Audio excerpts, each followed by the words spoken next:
She's a Mona Lisa. Hi y'all, welcome back to my channel. If you are new here, what's good? My name is Kenaya. Yes, my hair is looking a little bit crazy. I have done some flexuals because I'm actually getting ready to go shoot some photos. I really needed a video for this week, and I was like, you know what, why not film a get ready with me? And then I was like, can I watch a really good song and talk to these people about? And then y'all, it came to me. Y'all, in this video we are going to be talking about Bridgerton. I'm really not a series gal. And if I'm actually sitting down to watch a show, I'm most likely going to rewatch one of my favorite shows.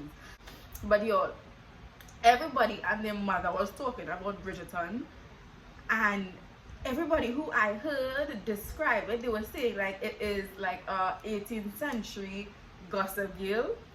And I was like, hold up, Gossip Girl is one of my favorite shows, but Gossip Girl just basically screams pretty rich white privilege. Like, you think of Gossip Girl and you just think of privilege. And plus, I love to watch things from like the 18th century, from like the Victorian era. I used to watch like documentaries, a bunch of shows, a bunch of biographies from kings and queens and people who used to live in that time. But anyhow, let me get on from all of that and let me get on into the show, because y'all, I have a lot to say. Before we get into all of that, let's just do our brows first. Okay, so now that my brows are finished, let's get into Bridgerton. So y'all, this has hands down become like top 10 shows for me, honestly. And that's just because it's literally what I like to watch. First thing I want to talk about when it comes to the show is diversity. Right before was like, I know diversity in that time was non-existent.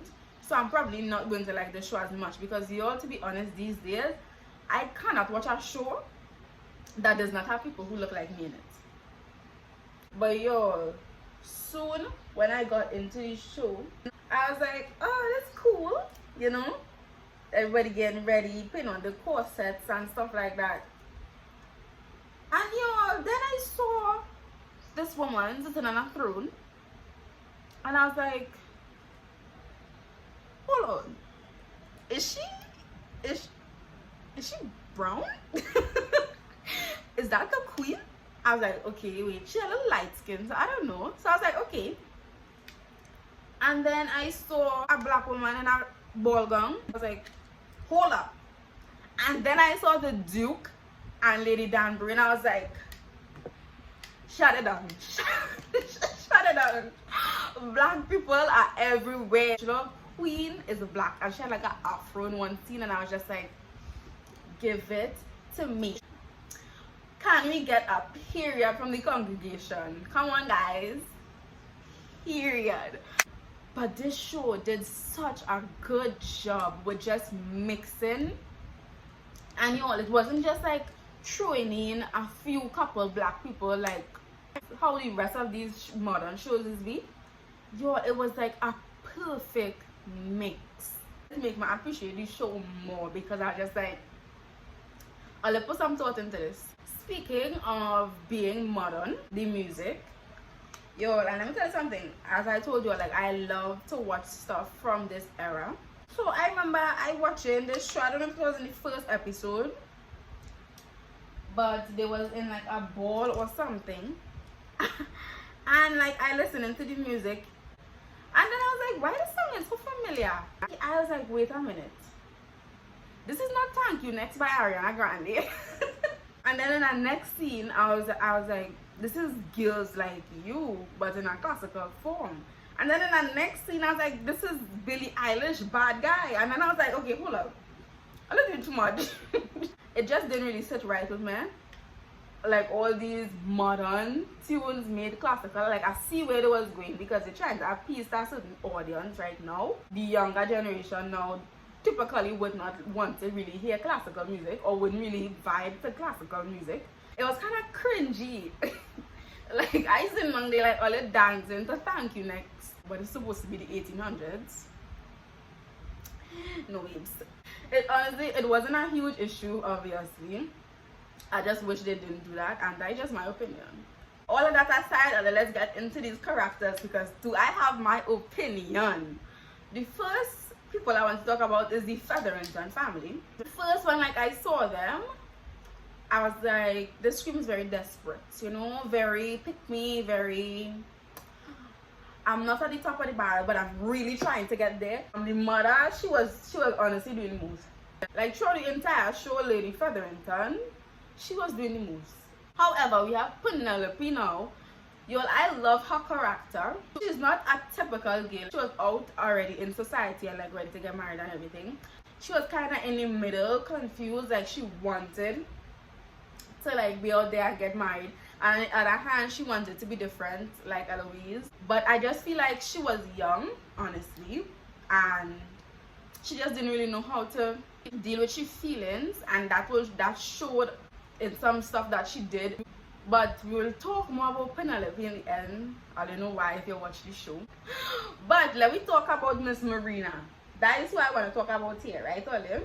Yo, when I saw her, I was so excited. I was like, yes, this curly-haired queen. Honestly, in the beginning, when she came, I loved the narrative. It was giving me very much Cinderella and like the ugly three stepsisters or whatever. Even though they weren't ugly, but yeah. When they revealed to us that she was pregnant, and at first, yo, I don't know if this is like a bad thing to say. I honestly thought in the beginning that she was raped. I'm sorry if that's something bad to say. Tell me if I'm the only one who thought so. And if it offends anybody, I'm sorry. And I thought that the uncle, the Featherington father, did it. That was where I was going with the storyline. I don't know if I was just making my own storyline. Like, I'm glad that they didn't do that. It saves people from being triggered, and also like it just doesn't put as much trauma on the characters. After figuring that out, it was just boring. Like the whole storyline was just boring. It was giving me very much nothing. But speaking about baby and baby father, let me talk about how she tried to trap Colin. Was I seeing this coming? Yes, because Lady Featherington was literally trying to push this child on somebody, boy child. And honestly, I could get where Marina was coming from. But at the same time, no. Like, sis, no. Like, that was so wrong. Because Colin is such a nice soul. And in the end, he literally said, like, if you told me, I'd marry you anyway. So, like, it's just like the deceiving. It wasn't it for me. But now I want to talk about the Bridgerton family. The literal name of this show is the Bridgerton. So the first person I want to talk about is Benedict. Benedict is the second brother, the one who likes to paint. I don't have much to say about his story. The most thing I could say is that from the beginning, when I saw him, I was like, I don't want to be stereotyping or anything about, like, you gay. Like, I'm living for it, but like, I think you are. And then afterwards, when I saw like with the painter how he gay and how he brought him to his club and everything, I was like, and then he was asking him about questions about it. You are gay and you're trying to deny it, but you're trying to explore it at the same time. I was like, I've been new. The next person in the Bridgerton family I want to talk about is Lady Violet, which is the mother.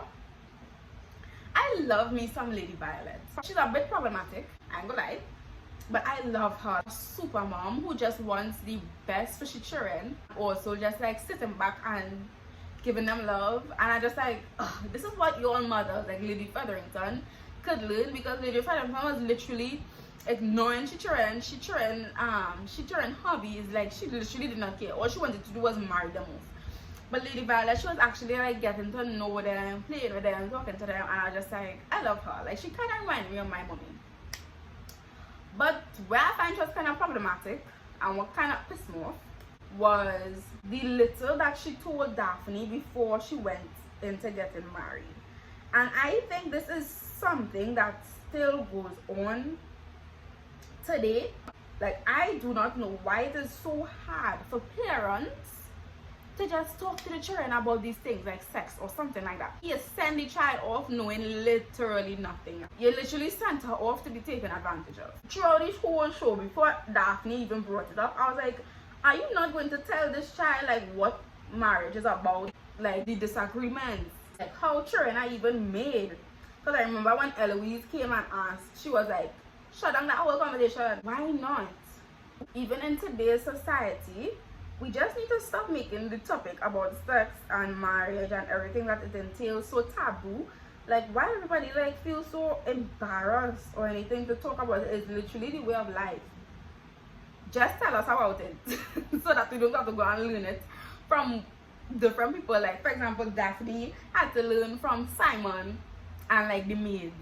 Like, no, her mother is supposed to tell her these things. And y'all, another thing about Lady Violet, when you see her, those titties be sitting pretty in that corset. Like, whatever corset she wearing is bomb. Moving on, let's talk about Anthony real quick. Anthony is the oldest son. I'm very in between his character. Like, I don't hate him, but I don't like him either. Because he does a lot of, honestly, he does a lot of questionable things. But you can see where it's coming from. He is just also somebody who is very confused. One, let's talk about his situation with Sienna, who was the opera singer. And when I saw that they had a relationship, I was like, yes, I love this. I love him, you know, not staying to the cookie cutter way of a Viscount. At the end of the day, like, the way he treated her was disgusting. The way he manipulated her was disgusting. The way how he just belittled her and like was just using her basically. He promised to take care of her and in the end didn't. Like, that was just rubbing me the wrong way. I was like, at this point, very misogynistic, very ill, like very typical modern day man. Stop. And then the next thing was when Daphne was put out into society and she was looking for her husband. Like, he was literally blocking my sister's bag. All these men was flocking to her and he literally scared off each and every one of them. And I was like, dude, Daphne could have been engaged. What is wrong with you? But I guess it was for a good reason, because she ended up with the right person. So, so let's talk about Miss Eloise. Oh my god, the independent queen of the family. I love this character. I love the contrast between her and Daphne. Oh, I think it's so amazing. Like, she is a girl who basically does not want to go the typical way of life and she wants to go a different way. But her entire storyline, I loved it. Her trying to find Lady Whistledown or whatever, it was semi-entertaining, I guess. It wasn't that bad. I just love her character and the whole, her independence, the fact that she smokes at such a young age, the fact that, you know, she just doesn't care about these balls and these dresses and guys. She just wants to better herself. I'm like, yes, queen. Alright, let's get on to the diamond of the family, Miss Daphne. Y'all, I love Daphne, which is crazy. No, not crazy, to be honest. She's literally me. She reminds me of myself in a way. In a way, not really, kind of. But Daphne, she was named the diamond of the season because she's beautiful. Let's not get on to that. And honestly, I love her personality. We saw it more when she started talking to the Duke. She was very typical, very basic. She was a girl who just wanted to get married, have kids, and have like a happy family, which is very cookie cutter, but also I thought it very nice and refreshing. I don't want to talk too much about her because I'm going to be talking a lot about her and Simon, so let me move on. Let's get on to Mr. Simon. I never saw him before in anything. I heard that he was in Roots, but y'all, I honestly did not watch our show. When I saw him, I was like, he is fine. But anyways, let's talk about his character and his struggle. I love the character development. I just love the depth, because the character literally gets you thinking. Like, one minute you agree with him, next minute you're like, damn bro. I just love the character. So let's talk about Simon and his childhood. Obviously, we saw he grew up essentially not being able to speak clearly or fluently, right? So that was one, hard for him. And two, let's talk about his father, the main event, right? Oh, y'all, I hate this man. I don't know if I hate anybody more than him in this entire show, but y'all, I hate this man. Let's first talk about him and his wife. He obviously did not care about his wife. And yeah, I knew it was like a typical thing back in the day for like the marriages, not really to be based on love, but like he really did not care about her. Literally the entire time that she was making Simon, like literally all he was caring about that it would be a boy, and that was pissing me off, y'all. Kind of typical modern day man behavior, and it was honestly upsetting me, really bad. She literally died giving birth to your son that you were so happy for in the beginning, and he didn't even care that she died. And then afterwards, apparently he wasn't even raising Simon properly. But like when he came to find out that he couldn't speak fluently, and he literally shunned him, told him like, I want nothing to do with you. He's an idiot, he's an imbecile. I was just like, what the hell? Like that is the worst father anybody could ask for. Aside from his terrible, awful father, like talk about Lady Danbury. I think this is my favorite character in the entire show. One, she stepped up and helped her best friend's son when he really needed it. She helped him become the man that he is today. She helped him talk. She helped him just come into himself. Like, I love that. Also, like, I just felt she extra as hell, and I just love it. I love her entire character. I wish we saw more of her. But yeah, like, actually spun that story so tragic. And it made me kind of understand where he was coming from when he was saying he didn't want to marry, he did not want to have children in the beginning. And I was like, yeah, because if your father literally continuing their family line was more important than his wife's life, was more important than taking care of your son properly, never get married. In the beginning, until he met Miss Daff Daff. All that aside, let us talk about him and Daphne. You know, in the beginning, all the girls were like flocking to him and everything like that. I was like, this is Daphne match. Like, this is why Anthony is scared of everybody. She's to be with him. What I honestly loved about their relationship is the way it started. If you all did not see in the beginning, and he said this when he was talking to the queen, like, she literally thought he was arrogant, and I think he just thought she was too cookie cutter and too perfect to ever even be with, and he didn't even want a woman to begin with. But they didn't like each other, and that's what I liked. And then afterwards, when they came up with their scheme, I was like, this is going to end up in the best way possible. Like, from the beginning, I was like, I want a little together. And then we talk about what Lady Danbury told him. She was basically like, if you're just playing with this girl head, stop, because she's literally beautiful and she can get anybody who she wants, and you doing all of this is preventing her from getting a husband in her first season. And honestly, I agreed with her at the timing, because I was like, Simon, before you even do this, before you even go with Daphne, even though I wanted him to, I was like, you need to figure out the situation. You need to get over the hurt that you harboring from your father. Right? I was always saying this. I was like, before Simon could go and look for any man, before he could go and look for any girlfriend, he needs to sit down and just have a crying moment. I was always saying this, like, sit down and just cry and just let it all out and just like let it off his chest. Because I saw this scene where his father was dying and he was like, speak, you idiot. And I was like, oh, this is a lot. Like, this is heavy. At the same time, I was like, come on, Simon, man up. Because I probably didn't realize he was realizing that he had feelings for her. She was realizing that she had feelings for him. Like, McGill was literally having panic attacks all over the place. He going to drink and he going to get beat up because he don't know how to deal with his feelings. And I'm just like, oh my god, it was crazy. He literally let her down in the hardest way possible. He could have literally said, sister, I don't want to train, I don't want to get married due to so like, I really don't want to be playing with you, and I catching feelings with you, but like, I didn't deal with myself yet, so at this point I did it. He could have just said that, but instead my boy was like, we was never friends, girl, I don't like you. And I was like, Simon, that the worst thing I could have done. So my girl Daphne, like the bad bee that she is, she didn't really let her bother she. My girl went on and signed a prince And honestly, I was very happy about this. I was like, Daphne, go get your mans. Actually, I was like, this is the best thing that could ever happen to you. You upgrade from a duke to a prince, sis. But yo, I was very on board with her marrying the prince because I honestly wanted Simon to deal with his issues before he come around Daphne. Fast forward to the scene in the garden. Daphne was having a panic attack because she didn't know what to say to the prince with his proposal, and the duke was literally all over the place. He didn't know what he was doing. He wanted to leave, then next he didn't want to leave. So both of them end up in the garden. Boom, boom, boom, boom, boom, and they end up kissing.